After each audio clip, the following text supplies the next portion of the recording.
Happy morning, kids. I hope you people are enjoying your day. I am your mentor, and today we are going to learn about bird crow. What is crow? Crow is a black bird who has sharp eyes.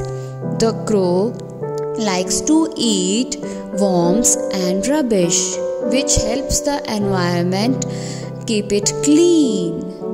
Crow builds its house on a long huge tree. It caws loudly and roughly. It has long black strong beak. What is beak? Beak is chonch.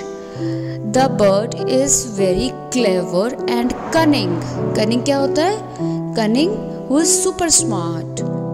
It has 2 wings and 2 legs and 2 eyes.